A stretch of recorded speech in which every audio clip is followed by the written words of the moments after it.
آئے، اس لیے خاص توجہ کیجئے گا، اللہ آپ سب کو جزائے خیر عطا فرمائے۔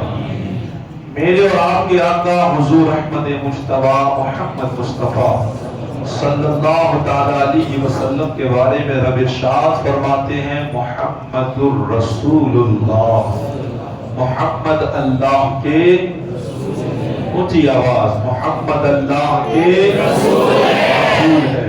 آقا کریم صلی اللہ تعالی علیہ وسلم، پیر کا دن تھا، مہینہ ربیع الاول کا تھا، صبح صادق کے وقت حضور صلی اللہ علیہ وسلم مکہ کی سرزمین پر پیدا ہوئے۔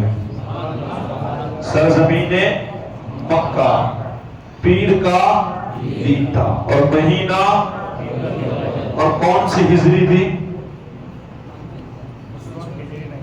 561 ہجری تھی، ہجری تو تھی نہیں، اس لیے تھوڑی میں نے پہلے کہا توجہ کیجئے گا، بس ایک ایگزامپل لینا تھا آپ کا، توجہ کیجئے گا۔ ہجری سن جب حضور مکے سے مدینہ گئے نا تب شروع ہوئی۔ کب شروع ہوئی ہے؟ ابھی تو مکے میں حضور پیدا ہوئے، الحمدللہ۔ اس کے بعد کیا ہوا، تھوڑی سی باتیں آپ نے سنی کہ اللہ تبارک و تعالیٰ نے تاروں کو بھی حضور کے گھر کے قریب کر دیا تھا۔ یہ رب کی شان ہے، تو ہم بس اسی سنت کو ادا کرتے ہوئے گھروں کو جگمگاتے ہیں۔ یہ بھی تاروں کی ایک شکل ہے، کیا ہے؟ اسی لیے کہتے ہیں کہ جھنڈا بھی لگائے اور گھروں کو بھی سجائے، اس لیے کہ جب رات کو کوئی نکلے گا تو جھنڈا تو ظاہر سی بات ہے اوپر دکھائی نہیں دے گا، رات کو کوئی جائے تو بھی پتا چلے کہ یہ حضور سے محبت کرنے والے کا مکان ہے، اور دین کو کوئی گزرے تو جھنڈے کو دیکھ کر پتا لگائے کہ یہ حضور سے محبت کرنے والے ہیں۔ بڑی خوشی ہے کہ آج سرکار تشریف لے آئے ہیں، اور یاد رکھیے گا یہ جھنڈا لگانا، حضرت علامہ جلال الدین سیوطی علیہ رحمہ لکھتے ہیں، 121واں یہ صفحہ ہے، حضرت سیدنا آمینہ خاتون رضی اللہ تعالیٰ عنہا بیان کرتی ہے، صرف دیکھے کہ حضور کی انہیں کتنی برکتیں ملی، کتنا فیضان مل گیا۔ سرکار پیدا ہوئے تو ان کی نظروں کے سامنے سے یوں سمجھو کہ اللہ نے سارے کئی پردے ہٹا دیے تھے، کئی پردے، حالانکہ وہ تو ایک کمرے میں ہوں گے نا، لیکن کہتے ہیں کہ ایسا نور جگمگایا، وہ نور کیسا ہوگا، اب سوچے کہ دیواریں بھی اس نور کو روک نہیں پا رہی ہے۔ آپ دیواروں کے آر پار شام تک کے محلات دیکھ رہے ہیں، یہ نہیں، حضرت آمینہ خاتون فرماتی ہے میں نے حضرت سیدنا جبرائیل علیہ السلام کو بھی دیکھ لیا ہے۔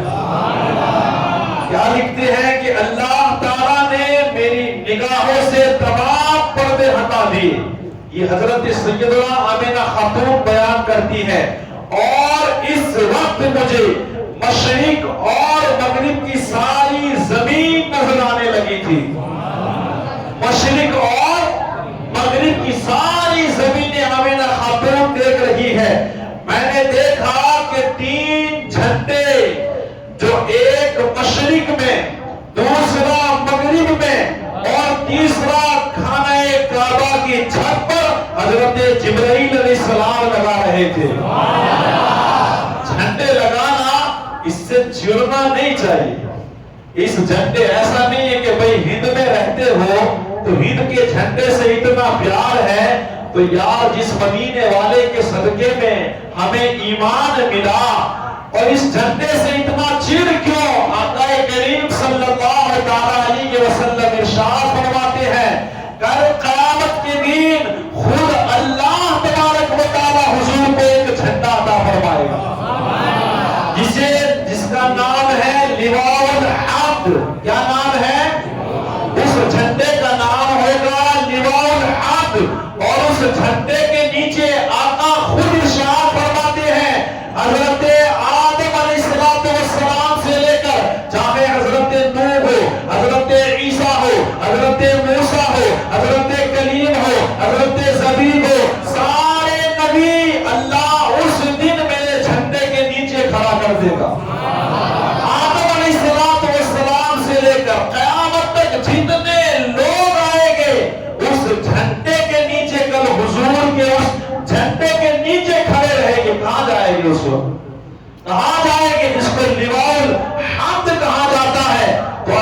الحمدللہ حضرت جبرائیل علیہ السلام نے جب حضور کی ولادت ہوئی تو 3 جھنڈے گاڑے، ایک کعبے کی چھت پہ، دوسرا مشرق میں اور تیسرا مغرب میں۔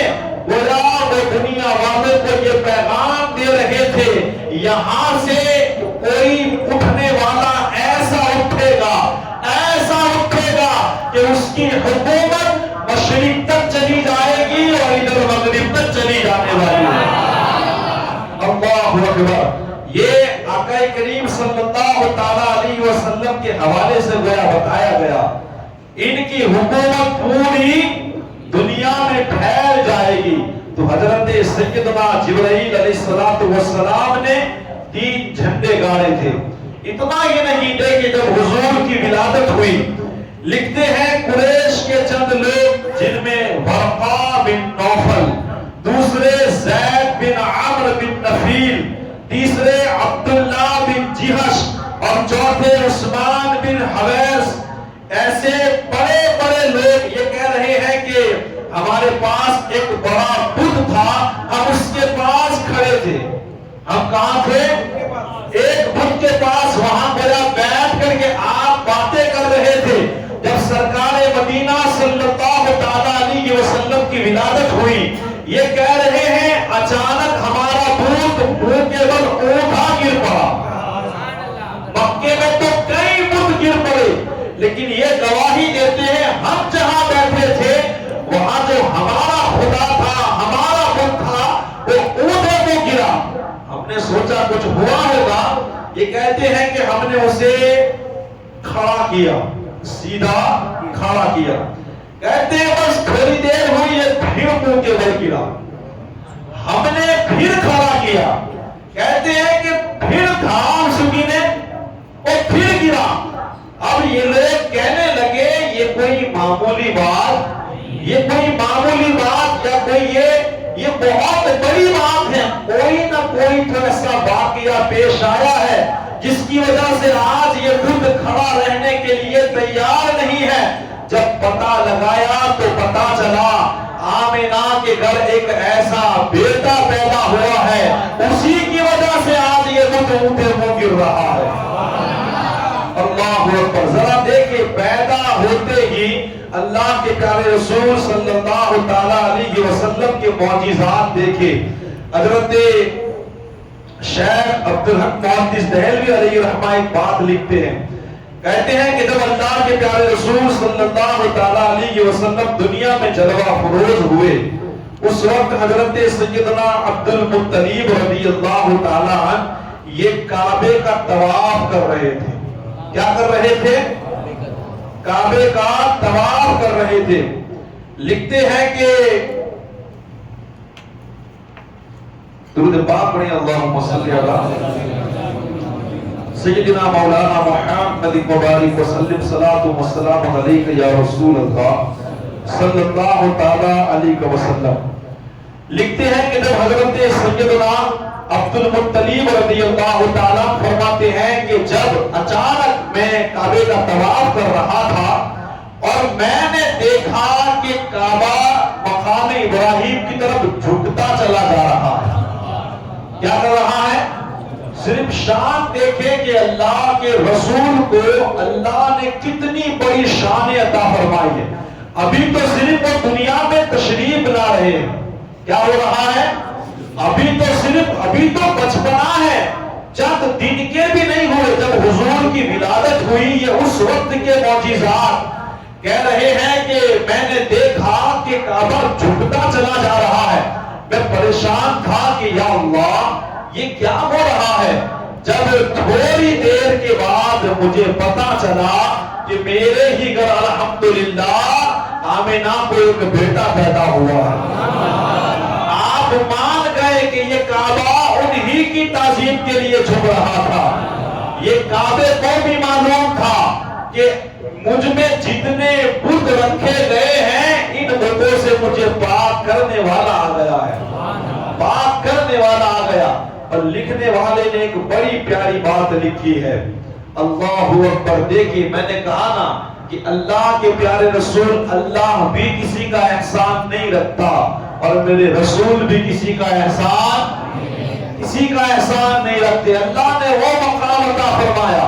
لکھنے والے نے بڑی خوبصورت بات لکھی ہے کہ کعبہ حضور کی ولادت پر ایک مرتبہ جھکا. بولے آپ ایک مرتبہ جھکا. کتنی مرتبہ؟ ایک مرتبہ صرف کعبہ جھکا تھا. اللہ کے رسول نے اسے اتنا نوازا کہ آج پوری دنیا کو کعبے کی طرف جھکا دیا ہے. پہلے تو اس کی طرف جھکتے نہیں تھے لوگ تو بیت المقدس کی طرف تھا نا وہ قبلہ. لیکن حضور کو معلوم تھا کہ اس کعبے نے بھی میری تعظیم کی ہے, پھر میں اسے کیوں نہ نواز دوں. آپ دیکھیں الحمدللہ حضور نے سب کو نوازا ہے. الحمدللہ ہم محبت کریں گے یہ رائے گا جانے والی. انشاءاللہ آپ یہاں آ کے بیٹھے ہیں نا, اس کا بھی بہت بڑا پھل ملنے والا ہے. ایک بات میں انشاءاللہ اس بات کے حوالے سے میں سناؤں گا. اس سے پہلے ایک اور بات سناؤں. میرے سامنے جو کتابیں پڑھی ہیں الحمدللہ ساری باتیں اس میں لکھی ہوئی ہے. ایک رواج تو ابھی تو کئی رواج میں سنتا ہوں نا تو حیران ہو جاتا ہوں. میں نے حالانکہ کئی لوگوں کو کہا بھی ہے کہ بھئی میں اتنا بڑا ہو گیا ہوں لیکن ابھی تک ہمارے گھروں کے آس پاس کیسے رواج چلتے ہیں وہ پتا چلتا. کیونکہ میں تو جہاں کھڑا ہوتا ہوں نا لوگ بات کرنے کے لیے بھی تیار. ہمارے سب کو جانے دو بھئی ایسا کیا ہوتا ہے کہ امام صاحب سے تم چھپا رہے ایسے. تو اللہ کے پیارے رسول صلی اللہ علیہ وسلم جب پیدا ہوئے نا تو وہاں کی عورتوں کا ایک رواج تھا. جانتے ہو کیا تھا؟ ایک بڑی ہانڈی کو بچے کے اوپر الٹا کر دیتے تھے. کیا کرتے تھے؟ ایک بڑی ہانڈی کو بچے کے اوپر الٹا کرتے تھے. اب اس سے ان کی کیا مانیتا تھی وہ تو اللہ بہتر جانے. لیکن دیکھیے میں یہاں ایک اسلام کی بات بتا دوں. بچہ پیدا ہو تو آقا کریم صلی اللہ علیہ وسلم نے ہمیں ہر چیز بتائی ہے. اگر آپ حضور کو ماننے والے ہو نا تو یاد رکھیے گا اسلام میں کوئی ایسی چیز نہیں ہے جو تمہیں کہیں اور سے ڈھونڈنی پڑے. وہ کہتے ہیں نا اسلام ایک ایسا گھر ہے جہاں نمک بھی ہے, مرچ بھی ہے, ہلدی بھی ہے, سارے مسالے ہیں, پیاز بتا کے ہر چیز ہے. کسی کے گھر مانگنے کی ضرورت نہیں ہے. اگر سب ہوتے ہوئے بھی آپ مانگنے کے لیے گئے کیا کہیں گے لوگ آپ کو؟ یہاں ایک حقیقت بات بتا رہا ہوں جو ابھی بھی کئی لوگوں کے ذہن میں ہے, اور وہ بات کیا ہے کہ ہمارا اسلام کہہ رہا ہے کہ جب بچہ پیدا ہو تو چند دن کا غالباً 7 یا 8 دن اس کے بال اتار کر اس کے وزن کی چاندی اللہ کی راہ میں دینا, صدقہ کر دینا, یہ سنت مصطفیٰ ہے. یہ کیا ہے؟ سنت مصطفیٰ. لیکن تانرجے کی بات کروں کئی لوگ بال نہیں اتارتے. کیا کرتے ہیں؟ بال اتارتے نہیں ہیں, بڑے کرتے ہیں. پوچھتے یہ کیا؟ یہ بابری ہے. یہ کیا ہے؟ یہ بابری ہے. ادھر ایک کتاب پڑھی ہے, آپ اس کو کھول کے دیکھیے گا. اندر لکھا ہے کہ اگر کوئی ایسا کرتا ہے نا تو وہ اسلام سے نکل جاتا ہے, وہ اسلام سے خارج ہے. اگر تمہارے گھر کے بڑے ضد کرتے ہو نا تو ان کو بتائیے گا. یاد رکھیے الحمدللہ یہاں 10 حضرات بھی سن رہے ہیں. میں تو ڈی جے وغیرہ کے نکاح پڑھاتا ہی نہیں ہوں, لیکن ابھی جنازے پڑھانے میں بھی مجھے بہت ڈر لگتا ہے. کیا لگتا ہے؟ دل چاہتا ہے کہ کہہ دوں کہ بھائی جنازہ انہی کا میرے اوپر سونپو جو میرے قریب رہتے ہیں, تاکہ مجھے پتا چلے کہ یہ مسلمان ہو کر کے انتقال کرتے ہیں. ورنہ لوگوں کے عقیدے کا کوئی ٹھکانہ نہیں. ایسے ہم جانتے ہی نہیں اب اس کا جنازہ کیسے پڑھا ہے, بتایا. اور کبھی ایسا ہوتا ہے کہ جنازہ پڑھانے کے بعد میں آ کے لوگ بتاتے حضرت یہ تو اس کے کام تو ایسے تھے, اس کے کام تو. جب لوگ بتائیں گے کہ یہ کفریہ کام تک کرتا تھا, بتاؤ اس وقت ہمارے دل میں کیا گزرتی ہو؟ بتائے یار. ہمیں تو اپنے ایمان کی اتنی فکر ہے کہ ہم تو اپنے خاندان کے کسی بھی فرد جب پتا چلے کہ یہ کفر پر چلا گیا ہے ہم اس کی پرواہ نہیں کریں گے. ہمارا رشتہ اللہ اس کے رسول کی ذات سے ہے. تو اتنا ڈر لگتا ہے. بات آئی اس لیے عرض کر رہا ہوں, اگر کوئی رکھتا ہے کہ بابری, اب اس کو پوچھئے گا کہ کہاں اتارنے کے لیے جاتا ہے. تو الحمدللہ ایمان سے بڑی کوئی دولت نہیں، اور یہ کب ملا ہے؟ جب مدینے والے مصطفیٰ تشریف لائے۔ تو آج کی محفل سے یہ ایک پیغام لے کر کے جائے، اللہ کے رسول نے ہمیں کیسی زندگی سیکھنے کا طریقہ دیا ہے، اسے سیکھے۔ کوئی بھی کام کرنا ہو، اگر کوئی اس چیز کو آگے بڑھاتا ہے تو اللہ اس کے رسول کے لیے نہ بڑھائے، ورنہ ایمان کا خطرہ ہے۔ تو میں عرض کر رہا تھا کہ ایک رواج ان کا بھی تھا، اور رواج کیا تھا؟ بچوں کے اوپر وہ ہانڈی ڈال دیتے اور اس میں بچے کو رکھتے۔ کئی بچوں کو اس عورتوں نے رکھا تھا، لیکن اللہ کے پیارے رسول صلی اللہ علیہ وسلم کے پاس چند عورتیں آئی، ان کی ماں سے کہا کہ لاؤ تمہارا بچہ دو، تاکہ جو ہمارا رواج ہے اس طرح ہانڈی رکھی جائے۔ اللہ اکبر! جب حضور پہ ہانڈی رکھی، اس عورتوں کی آنکھیں چکما کھا گئی، دیکھتی رہ گئی، کیونکہ جیسے ہی حضور پہ آندھی رکھی، وہ آندھی اللہ کے حکم سے دو ٹکڑے ہو گئے تھے، اس کو وہ ٹوٹ گئی تھی۔ وہ حیران تھی کہ آج تک کبھی آندھی ٹوٹی کبھی نہیں ہے۔ بولا رسول آ کر یہ پیغام دینا چاہتے ہیں، میرے آنے کا مقصد ہی یہی ہے کہ ان خرافاتوں کو دنیا سے میں مٹا دوں۔ یہ خرافاتوں کو مٹانے کے لیے حضور آئے ہیں۔ جو چیز حضور مٹانا چاہتے ہیں، اگر وہی کام مسلمان کر رہا ہے تو اس سے بڑے شرم کی بات اور کوئی نہیں ہو سکتی ہے، کوئی نہیں۔ ایک بات یاد رکھے کہ جو مشن اللہ کے رسول کا تھا، جو مشن جس چیز کو حضور مٹانے کے لیے آئے، اور اگر آج ہم خود ہی اس کو مٹنے نہ دیں، شراب کو ہم ہی آگے بڑھائے، جوا کو ہم ہی آگے بڑھائے، سود کو ہم ہی آگے بڑھائے، ایسے بڑے بڑے گناہ بے پردگی کو ہم ہی آگے بڑھائے، تو بتائیں نا آپ، ہم نے حضور کا سپورٹ کیا یا حضور کے خلاف ہماری زندگی ہے؟ ہم خود فیصلہ کر لیں۔ کل قیامت کے دن اگر حضور ہم سے اتنا سوال کر دیں گے، اتنا سوال کہ کیا تجھے نہیں معلوم تھا کہ یہ ساری چیزیں میں تو مٹانے کے لیے آیا تھا، یہ ساری چیزوں کو نیست و نابود کرنے کے لیے آیا تھا، کیا تجھے نہیں پتا؟ لیکن تو جاننے کے باوجود بتا تو کیوں نہ رکا؟ ہم حضور کو کیا جواب دیں گے؟ ہم سوچ لیں، زندگی بڑی مختصر ہے۔ خیر کرے، اللہ کے پیارے رسول صلی اللہ تعالی علیہ وسلم جب پیدا ہوئے، بے شمار معجزات ظاہر ہوئے ہیں۔ ایک بہت بڑا کافر ہے، ایسا کافر کہ جس کے کفر کی قرآن گواہی دیتا ہے، ایسا کافر جسے دنیا ابو لہب کے نام سے جانتی ہے۔ ضیاء النبی نے اس کے حوالے سے ایک بات لکھی ہے کہ جیسے ہی سرکار مدینہ صلی اللہ علیہ وسلم پیدا ہوئے تو اس کی ایک بانڈی تھی، ایک لونڈی تھی صوفیہ، وہ دوڑتی ہوئی جا کر کے ابو لہب کو خبر دیتی ہے کہ تمہارے بھائی عبداللہ جو انتقال کر گئے ہیں، ان کے گھر میں بیٹے کی ولادت ہوئی ہے، تمہارے بھائی کے گھر بیٹے کی ولادت ہوئی ہے۔ اللہ اکبر! اتنا سننا تھا، وہ اتنا خوش ہوا، کہتے ہیں کہ یہ جو کلمے کی انگلی ہے، اس انگلی کے اشارے سے اس نے اسے آزاد کر دیا۔ کیا کیا؟ اس نے خوشی منائی کہ یار میرے بھائی کے گھر بیٹا پیدا ہوا ہے۔ حضور کی ولادت کی جب اس نے خوشی منائی، ایک کافر، اور ایسا کافر کہ جس کو کافر کس نے کہا ہے؟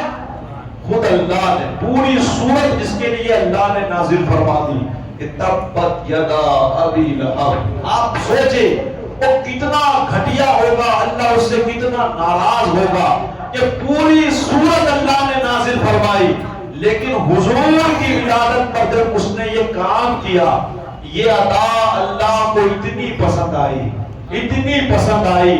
کسی نے اسے خواب میں دیکھا، پوچھا کیا حال ہے؟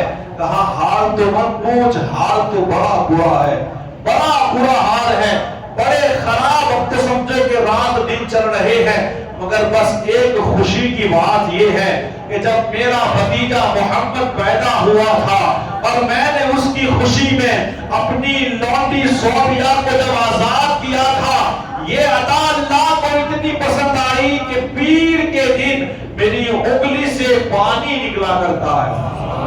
الگ الگ روایتیں ہیں، کبھی شام کا کبھی پانی کا۔ مطلب یہ کہ پیر کے دن اتنی راحت مل جاتی ہے اور عذاب میں اللہ تخفیف کر دیتا ہے۔ کیا کرتا ہے اللہ؟ عذاب ہٹتا نہیں ہے، عذاب کم ہو جاتا ہے۔ اللہ پیر کے دن سزا کم کر دیتا ہے۔ ذرا سوچے آپ، ایک کافر اگر خوشی منائے اور خوشی میں لونڈی آزاد کر دے، اللہ کو یہ عطا اتنی پسند آئے کہ اللہ اس کو اس کا بدلہ عطا فرماتا ہے۔ اگر ایک مسلمان محفلیں سجائے، ایک مسلمان حضور کے ترانے گائے، ایک مسلمان اگر منبر رسول سجائے، ایک مسلمان اگر جلوس نکالے، ایک مسلمان اپنے گھروں کو سجائے، نیاز میں پیسہ دے، ایک مسلمان جو جھومے اور حضور کے ترانے گائے، خوشیاں منائے، کیا آپ کو اس بات کا یقین نہیں ہے کہ اللہ اس کا بدلہ عطا فرمائے گا؟ الحمدللہ ہمارا ایمان ہے، ایمان، اللہ ہمیں اس کا بدلہ ضرور دے گا۔ بس خیال اس بات کا رکھنا ہے، شریعت سے بڑھنا نہیں ہے۔ کیا نہیں کرنا ہے؟ جو بھی کام کرے شریعت کے دائرے میں رہ کے کرنا ہے۔ ایسا نہ ہو کہ ہمارا دل چاہے، وہ کہتے ہیں نا، آپ دیکھیے کچھ لوگ تو یہ سمجھتے ہیں کہ ڈی جے جب تک زور زور سے نہ بجایا جائے نا تو مزہ نہیں آتا ہے۔ کچھ لوگ آتش بازی کرتے ہیں، پھٹاکڑے پھوڑتے، جب تک پھوڑے نہ جائے ان کا دل نہیں بھرتا ہے۔ اگر جب تک ناچا نہ جائے، میوزک والی نعتوں پر کودا نہ جائے، تب تک دل اچھا نہیں لگتا ہے، جلوس ان کو پسند نہیں آتا ہے۔ اگر نفس کو ہی راضی کرنا ہے تو بتاؤ ہم نے کس کے لیے یہ میلاد منا رہے ہیں؟ ہمیں تو ہمیشہ یہ خیال کرنا چاہیے، ہمیں اچھا لگے نہ لگے، دوسروں کو اچھا لگے نہ لگے، اللہ اس کے رسول کو ضرور اچھا لگنا چاہیے۔ ہم تو میلاد ان کے لیے منا رہے ہیں، تو ہمیں اس بات کا خاص خیال رکھنا ہے کہ اللہ کے رسول کو یہ پسند نہیں ہے کہ مردوں کے بیچ میں عورتیں جائیں۔ اللہ کے رسول کو یہ پسند نہیں ہے جو نیاز ہوتی ہے کھانا، یہ اللہ کی بہت بڑی نعمت ہے، اسے اچھالا جائے۔ اللہ کے رسول کو یہ پسند نہیں ہے کہ تم گندگیاں کرو، جہاں صفائی والی جگہ ہے اس جگہ کو بگاڑ دو۔ اللہ کے رسول کو یہ پسند نہیں ہے۔ اللہ کے رسول کو جو پسند ہے، انشاءاللہ اس کو مد نظر رکھتے ہوئے آپ کام کرے، جلوس نکالے، انشاءاللہ اللہ بھی راضی ہوگا، اللہ کے رسول بھی راضی ہوگے، اور ہمیں اس کا بہترین اللہ بدلہ بھی عطا فرمائے گا۔ میں بات کو آگے بڑھاؤں کیونکہ آواز بڑی دب رہی ہے اور سینے سے یوں سمجھو کہ بڑی تکلیف ہو رہی ہے، لیکن انشاءاللہ 10 منٹ اور میں آپ کو 2-4 باتیں بتا کر کے اپنی بات کو میں ختم کر دوں گا۔ اللہ مجھے آپ سبھی کو عمل کرنے کی توفیق و رفیق عطا فرمائے۔ اللہ کے پیارے رسول صلی اللہ تعالیٰ علیہ وسلم جب پیدا ہوئے ہیں نا، ابھی تو بہت سارے معجزات میں نے چھوڑ دیے ہیں۔ وہ کسرا کے ہو، کہیں ندیاں سوکھی تھی وہ ہری ہو گئی، کہیں سوکھی تھی وہ بھر گئی، اور کہیں بھری ہوئی تھی تو سوکھ گئی، ایسے کہیں کی آنکھ بجھ گئی۔ خیر آخرکار سرکار مدینہ صلی اللہ علیہ وسلم کی زندگی بڑھتی ہے۔ مکے کے قریب ایک قبیلہ تھا سعد، وہاں اتنا قحط پڑا ہوا تھا، بڑے پریشان تھے، ان کے جانوروں کے لیے چرنے کا چارہ نہیں مل رہا تھا، ان کے جانوروں کے تھنوں میں دودھ تک نہیں تھا، اتنے پریشان تھے وہ لوگ۔ آخرکار وہاں بھی ایک کام ہوتا تھا کہ جب کہیں بچے پیدا ہوتے تھے تو غریب عورتیں جاتی، ان کے بچوں کو لے آتی تھی اور انہیں دودھ پلاتی تھی، اور جب دودھ پلانے کا ٹائم ختم ہو جاتا تو اپنے ماں باپ کو جا کر کے واپس اس بچے کو سونپ دیتی، تو اس کے بدلے میں انہیں انعام دیا جاتا تھا۔ تو قحط سالی پڑی ہوئی تھی، تو کچھ عورتوں نے مل کے مشورہ کیا کہ سنا ہے کہ مکے میں کافی بچے پیدا ہوئے ہیں، چلو اس بار مکے چلتے ہیں اور وہاں سے بچوں کو لے کر کے آتے ہیں۔ یہ قبیلہ والے لوگ کافی عورتیں جانے لگی. اس میں حضرت سیدنا حلیمہ رضی اللہ تعالیٰ عنہا بھی تھی. آپ اپنی گدھی پر سوار ہو کر کے جانے لگی. آپ نے اپنے ساتھ اپنے شوہر کو بھی لیا، حارث کو، جو اونٹنی پر سوار تھے. اونٹنی بھی کمزور تھی اور گدھی بھی کمزور تھی. اتنے کمزور تھے کہ لکھا گیا ہے کہ جو ساتھ والے تھے نا وہ سارے پریشان ہو گئے تھے. کیا ہو گئے تھے؟ پریشان. ایک تو چھوڑ بھی نہیں سکتے اور دوسری مجبوری کہ یہ جلدی چل بھی نہیں سکتی ہے. اب وہ اونٹنی کئی جگہوں پر بیٹھ جاتی، گدھی بھی کئی جگہوں پر بیٹھ جاتی. سارے قبیلے والے بڑے پریشان ہوئے جو آئے. لیکن کسی طرح دھیرے دھیرے دھیرے جب مکہ کے قریب پہنچنے لگے، اب لگا کہ بس مکہ نظر آ رہا ہے، قریب ہے. تو اب تو دیکھا کہ قریب آ گیا ہے تو دوسرے لوگ اپنے جانوروں کو بڑی تیزی کے ساتھ دوڑا کر کے مکے میں پہنچ گئے، کیونکہ بیٹے بھی تو چاہیے تھا.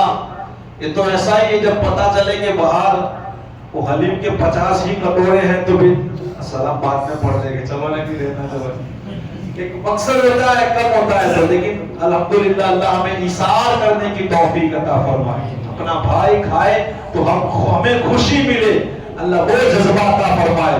تو عورتوں نے سوچا کہ میں نہ رہ جاؤں، میں تو بڑی تیزی کے ساتھ، اب ادھر تو اونٹنی بھی گویا بیمار ہے اور گدھی بھی پریشان ہے. اب یہ دھیرے دھیرے چل رہی ہے. وہ دوڑ کے گئے اور امیروں کے بچے سبھی لوگوں نے لے لی جس کے گھر گئے. یہ بھی لکھا گیا ہے کہ لوگ حضرت سیدنا آمنہ کے گھر پہ جاتے اور پوچھتے کہ بچہ ہے کہاں ہے. جب بتایا جاتا، ان کو بھی معلوم تھا کہ یہ تو دولت کے لیے آئی ہے، کیونکہ بچے کے بعد انہیں تو اخراجات چاہیے. جب بتایا جاتا کہ ان کے والد نہیں ہے تو لوگ یتیم سمجھ کر کے اسے نہ لیتے ہمارے نبی کو. لیکن انہیں نہیں معلوم تھا. دراصل بات یہ ہے کہ اللہ نے یہ مقدر صرف حضرت حلیمہ کا بنایا تھا. کبھی کبھی مقدر کے بغیر کچھ نہیں ملتا ہے. میں اکثر کہا کرتا ہوں، کئی لوگ ہوں گے جو باہر بیٹھے ہوں گے، یہ مقدر ہے کہ اللہ نے ہمیں یہاں بٹھا دیا. کئی لوگ ہوں گے یار کبھی کبھی آزمائے کہ اللہ ہمیں لے، یہ ہمارا مقدر ہے. آج میں بیان کر رہا ہوں نا، یہ کوئی کمال نہیں ہے، یہ تو میرا مقدر ہے کہ اللہ نے مجھے اس کے لیے چنا ہے. اگر آپ اس ذکر سن رہے ہیں تو آپ اپنے مقدر پہ ناز کریں کہ اللہ نے آپ کو بٹھا دیا ہے. ورنہ میری اور آپ کی کیا اوقات ہے؟ وہ نہ چاہے نا تو اس کا نام کوئی لے نہیں سکتا ہے، وہ اتنا قادر ہے.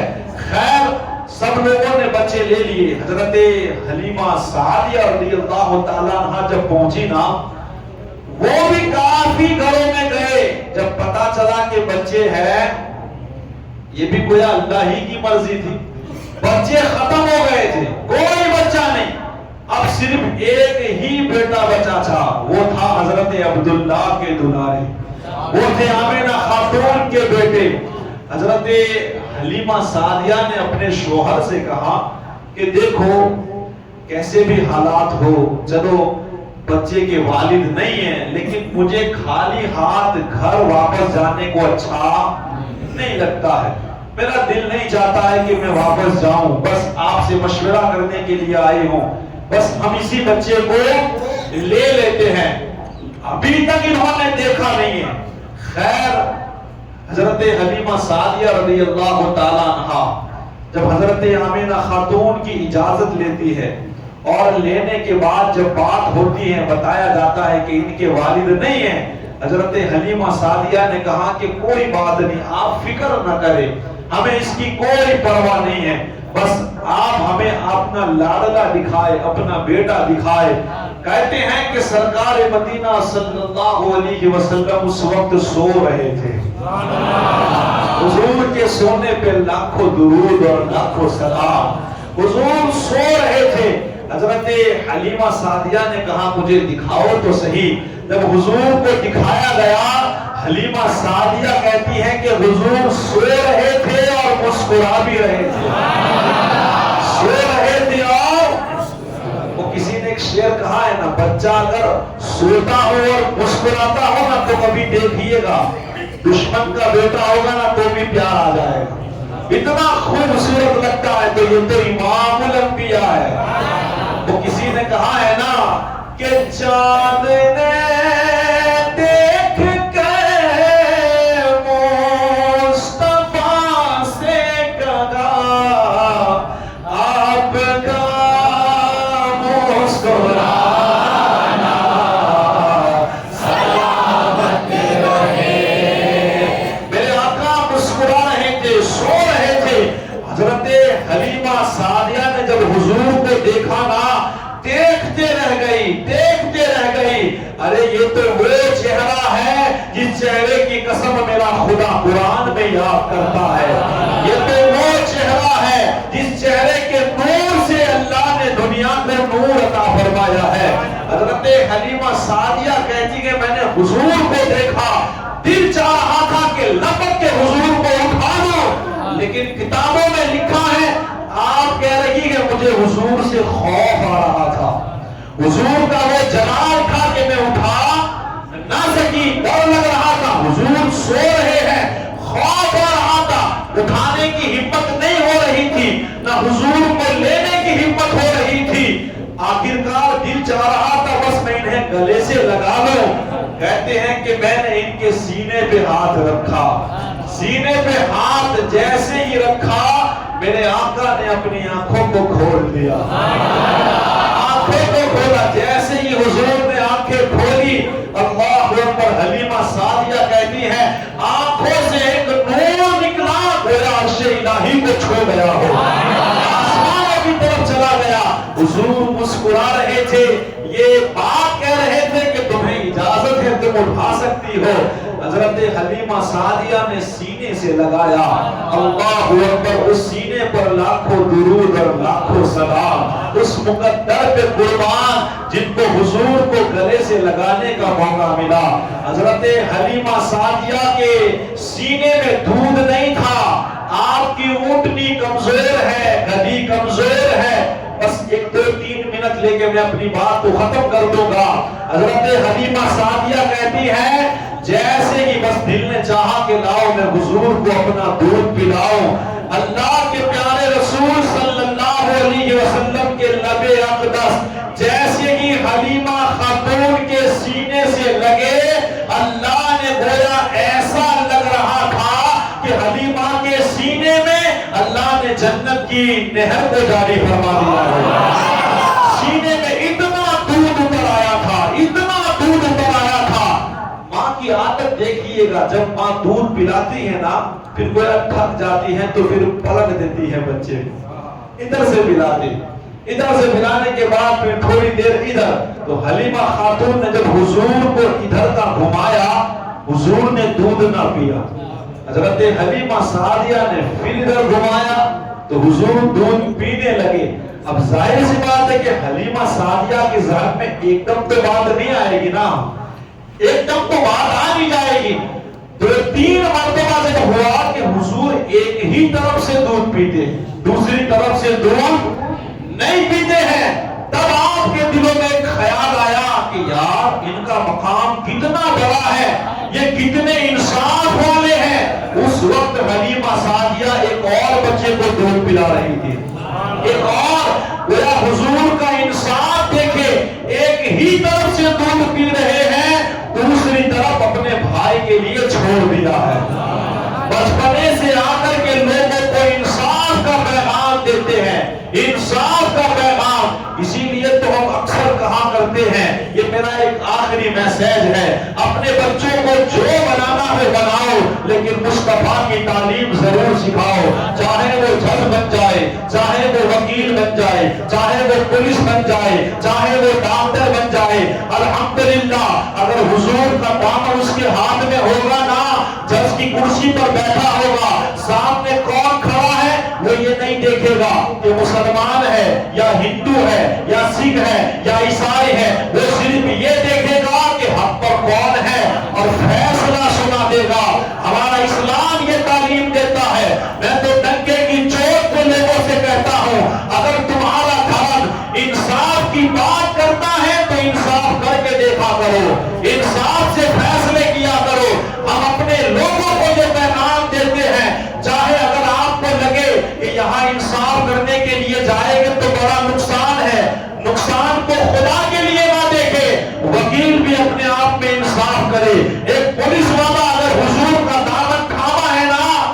اگر مسلمان غلط ہے تو کھل کے اسے غلط کہے، جو جس کے حق میں فیصلہ ہو اسی کے حق میں سناؤ، یہی مصطفیٰ کی تعلیمات ہے۔